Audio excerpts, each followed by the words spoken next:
So that's That's not my... that's Anyway. why it's a chicken and the egg, just as Mike said, right? Exactly. So this is we've chosen the egg in this instance. When it comes down to a chicken and the egg, please stop recording me. I feel like You're a public recording member. Dave just be... Not happening. Keep talking though. I'm feeling very uncomfortable with you recording me, sir. That's all right. You're a council ward member. But why are you But anyway, recording me? just so you know, my name is Ron Dastis. Hi, Ron. I live on Hope Avenue. Okay. I've tried to get a hold of you a dozen times. What do you mean, though? Like through my Ward 4 at Hamilton.ca? For your phone and all that stuff. Oh, phone's a bane of my existence right now. It's really hard. We've had a lot of problems with that right now. But if you email me, Ward4 at Hamilton.ca, that would be better. Try. Please. Try. Yep. But anyway, just so you know, as it stands right now, I'm against that. Okay. Once get some of these vacant lands developed, and I'd say all across the cities, there's enough bloody vacant lots Agreed. to put all this housing up. 100%. Well, get that stuff going before you destroy something. So- that could act as a catalyst for Canada. So I 100% agree about trying to find ways to be a catalyst for Kenilworth. 100%. Mike and I have had deep conversations I'm watching about for your video. the state of businesses. It ran, and so I own the toy shop on Kenilworth. So do you? Yeah, Okay, so he's bounty hunter. So we've had deep conversations about this. I'm a firm believer in supporting small businesses 100%. I also feel a little sad about how we might have paved out, we've renovated Kenilworth Street in You've such a... done nothing on Kenilworth. Oh no, they have. You've done nothing. They have. They've done nothing but destroy it. Yeah, I agree. You didn't put up any of our wreaths at Christmas. I own Renegade Tattoo. I've been in touch with your office many times now. You didn't put any wreaths, any Christmas trees, any Christmas at all on Kenilworth. I didn't... Is that not the No, BIA I was- that does that? We don't have a BIA. That That's was what I Sam mean. Marilla, our councillor, that stood up for us and made sure that that street was nice. Now, Kenilworth Avenue, I have a problem with my garbage disposal. I've called you a few times threatening to bring down the garbage 3 days after pickup and dropping it at your office, but I never get to talk to you. I talk to your secretary. Kenilworth Avenue is a main access to Hamilton. Right? We have highway access, we have mountain access, and we're one of the only places that has that. Okay? So when people are coming into Hamilton to go to the mountain, they take the Kenilworth cutoff. And the first thing they see is this ghetto. It's already turning bad, okay? From what I understand, 10, 15 years ago, this street was amazing, okay, because they supported it. I grew up in this, I've lived in this neighborhood my whole life. The store you're in, that used to be an A&B grocery store. My wife's dad used to work there when he was a kid. Did he? Yeah. It's weird, yeah. There was that. There was 3 drugstores, barbershops, dry cleaners, Now, restaurants. nowadays, the people that are coming into Hamilton to visit the mountain and take that Kenilworth cutoff see nothing but disrepair. You guys have messed up the streets. You took out 3 parking spots out front of my shop already alone by bumping it out with concrete. You could have done way better because the snow plow cannot make that. I have called the office too, and I tried to tell you about this. The snow plow does not make that curve.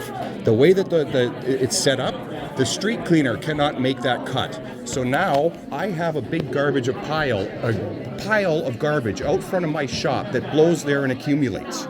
I'm the one that goes out there and cleans this street.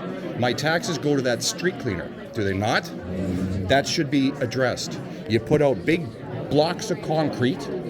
You could have put seats. You could have put flowers. You could have put plants. We are. The That's flower coming. planters that you put on the street. The flower planters. You let some grade school kids go down the street and paint them all these horrific colors. They were beautiful when they were stone. So that was before my time. The city council did it without asking any of us. Right. Okay, and you guys have a tendency of doing this.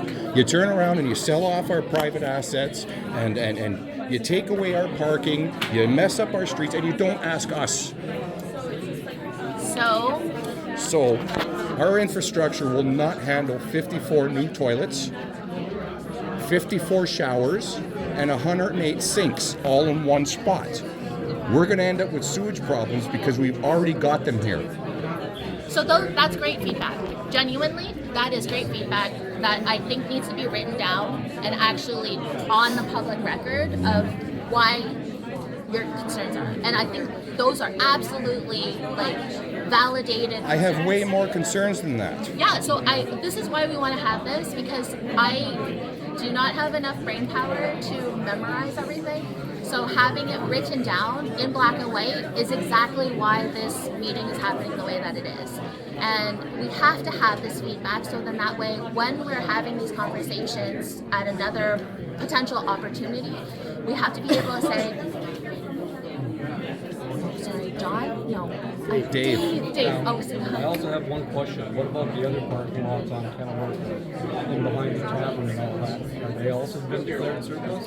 They have not currently. However, there is a couple of parking lots that may or may not be identified on Ottawa Street, but not the ones on the other side of Kenilworth Street. But I have brought that up with our team for them to take a look and do the analysis on that one, because that's the reason why 70 Code came up, was because there was analysis done and they brought it forward and they said that it was surplus, that it was underutilized, underoperated, and all that. They're moving transports in right now. This is another thing.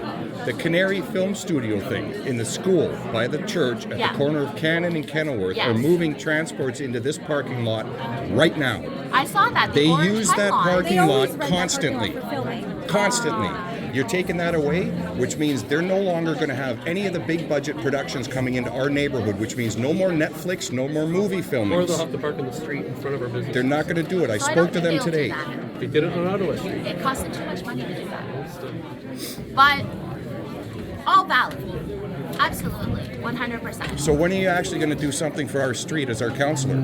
This, Like Christmas time, you did nothing for us. had I known that that was out of the ward's budget to put in the wreaths and the Christmas trees, I It would should have be done because it. you guys are extorting a business license out of my business every year that you don't ask him for, you don't ask the hobby shop for, you don't ask the weed store that's illegal across the street for, but you guys make me pay a business license for the city that includes. But Let me finish.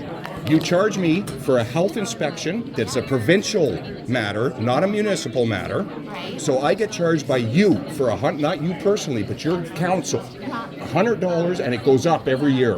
$100 for a health inspection that you do not pay for. The provincial government pays for that.